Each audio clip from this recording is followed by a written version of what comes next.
Hmm. So, in the previous classes, we have learned about in dental histology, tooth development we have learned.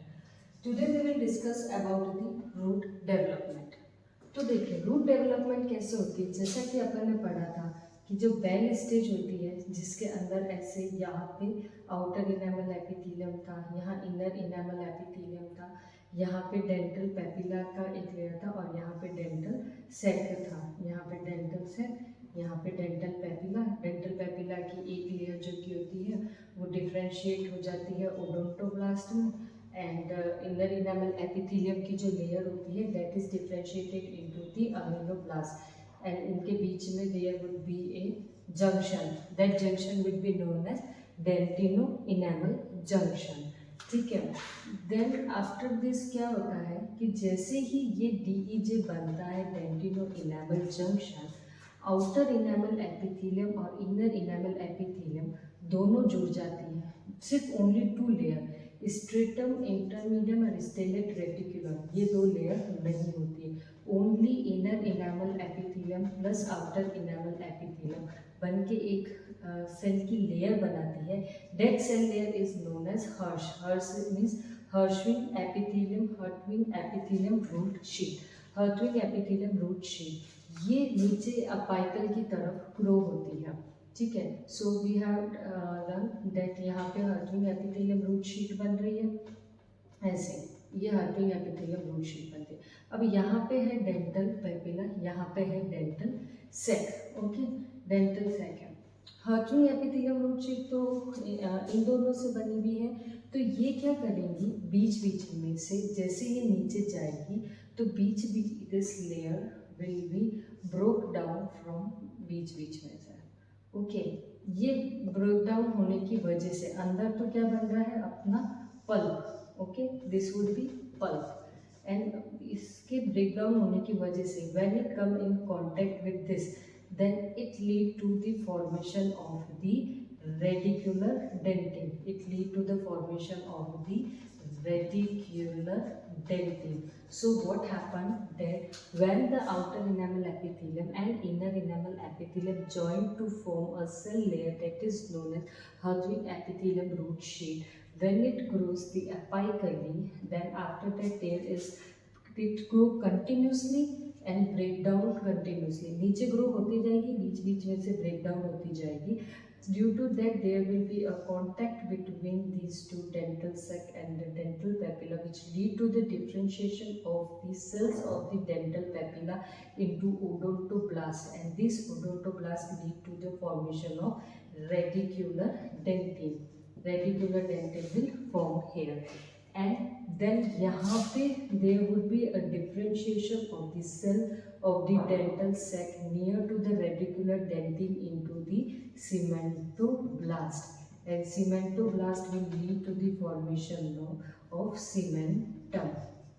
Okay, and near to the cementoblast there would be a periodontal ligament. So dental pulp and the radicular dentin develop from the dental papilla, while the cementum and the perineum develop from the dental sac. Okay, फिर ये यहाँ तक grow हो जाएगा. So this is known as cervical diaphragm. Now just see this theory. The development of root began after the enamel and dentin formation has reached the future CEJ. जैसे ही cementoenamel junction तक dentin और enamel formation हो जाता है, that development of root begin, enamel और play an important role in the root development by forming the Hartwig epithelium root sheet. This whole theory you can use to answer the short note question on Hirsch. What is Hirsch? Then you will like that Hartwig epithelium root sheet is formed with the help of the enamel organ which play an important role, and it mold the shape of the root and initiate the radicular dentin formation. देखो कैसे ये radicular dentin formation में help कर रहा है. Hirsch consists of the 2 cells that are cell layer, that is inner enamel epithelium and outer enamel.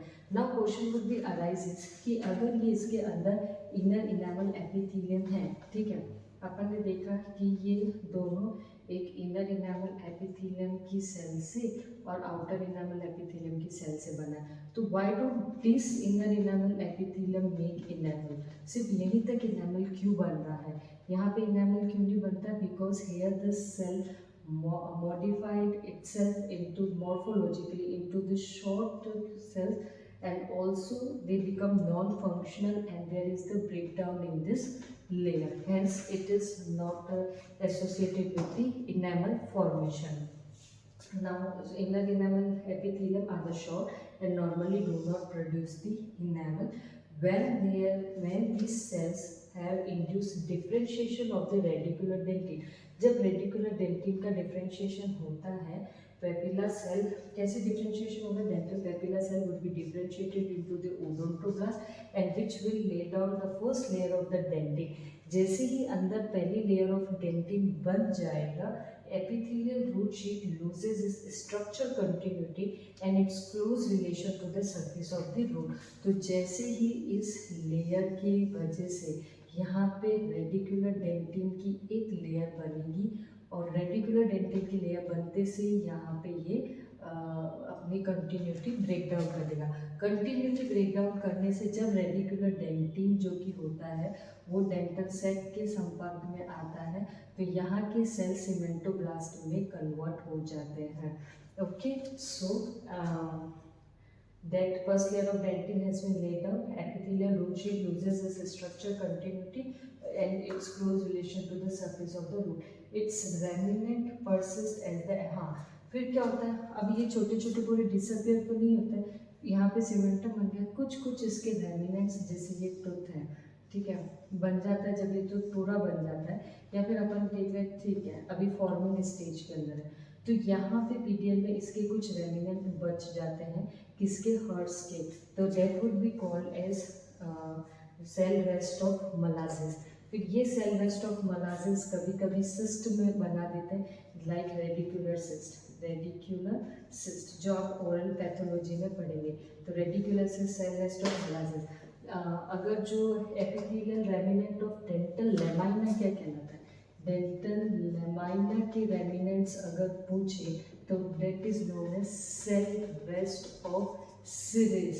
Cell rest of Sirres. Dental lamina के remnant are known as cell rest of Sirres, while the remnant of hers के remnant are known as cell rest of Malazes. Cell rest of Malazes. तो अगर short note आपको cell rest of मलाजेस के बारे में पूछते हैं, then you have to describe this all the 4 point about the hers, and the hers के जो रेमिनेंट होते हैं उनको क्या कहते हैं? Cell rest of Malassez. Next में अपन एपिथेलियम डायग्राम के बारे में पढ़ेंगे.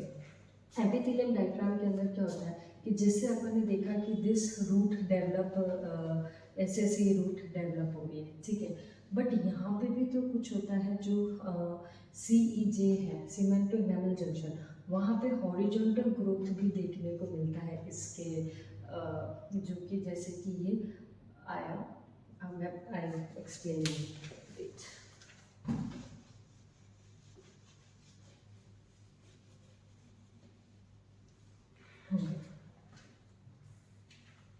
सपोज ये आउटर अपन ने देखा enamel epithelium, this is inner enamel epithelium, this is outer enamel epithelium.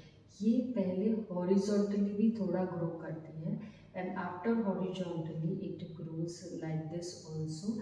And ऐसे ग्रो होने के बाद में यहाँ पे जब पहली लेयर रेडिकुलर डेंटिन की बन जाती है तो ये ब्रेक डाउन हो जाता है और यहाँ पे फिर सीमेंटोब्लास्ट बनते हैं, ठीक है. तो अपन पढ़ रहे हैं दिस हॉरिजॉन्टल ग्रोथ जो कि हो रही, this is known as epithelium diaphragm. Epithelium diaphragm. तो अब अगर अपन ऊपर से देख रहे हैं तो अगर ऊपर से यहाँ से अगर अपन नज़र डालते हैं तो एक सर्कुलर है और ये यहाँ पे बीच में से ग्रो कर रही है. अगर ये सिंगल रूटेड टूथ है तो ये ऐसा सिंगल ही कैनाल रहेगी. बट अगर सपोज ड्यूल है तो उस केस के अंदर क्या रहता है कि ड्यूल के अंदर यहाँ पे एक जैसे तीसरा लेयर, तो ये एक्सटेंड होके बीच में इसको 3 चैम्बर के अंदर, तो आगे जाके ये 1, 2, 3 रूट बना देते हैं. कभी कभी ये और चौथा भी रहता है तो ये 4 रूट का जो मोलर होता है 3 रूट्स का जो मोलर होता है, सिर्फ 2 ही बीच में ग्रो कर रहे हैं तो 2 रूट का मोलर्स हो गया। ऐसे ये एपिथेलियम डायफ्राम बीच में ग्रो करके रूट का बाइफर्केशन और ट्राइफर्केशन करता है। नेक्स्ट जो अपाइकल फोरामेन होता है उसका size is always equal to the cervical वाला एरिया। इट ग्रो सीधा सीधा सीधा, but then there would be a deposition of more deposition of dentin here and more deposition of cementum here, so it leads to the formation of CDJ, and this apical foramen constrict and narrow in the diameter। ठीक है, जैसे जैसे यहाँ dentin deposition होता जाएगा, सेमेंटम deposition होता जाएगा, ये कॉन्स्ट्रिक्ट होता जाएगा। We will learn about theory of this epithelium diagram and apical foramen in next slide.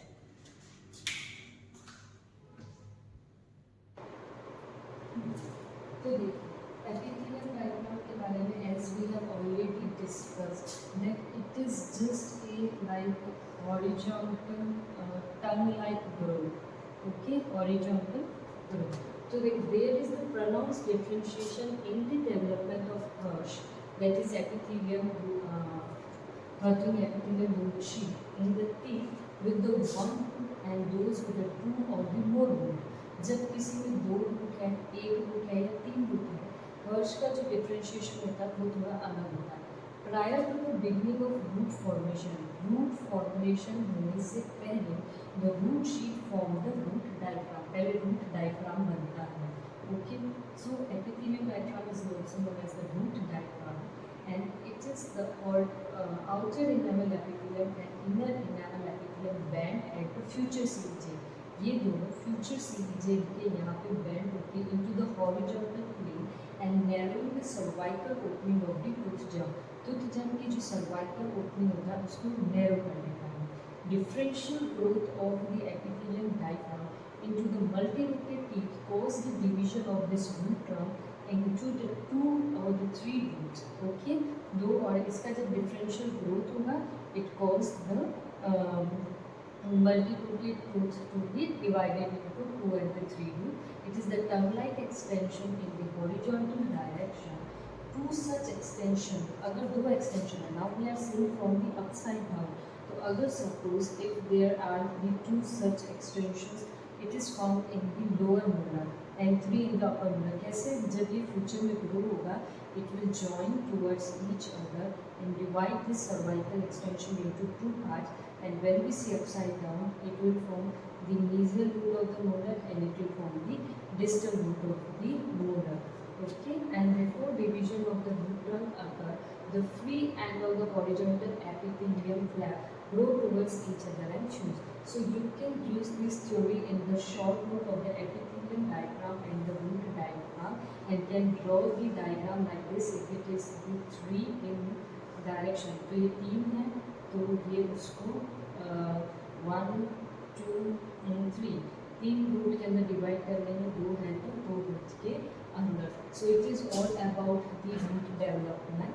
here the 3 terminology you have to remember is Hirsch, second is epithelial cell rest of Malazes, and third is this epithelium diaphragm।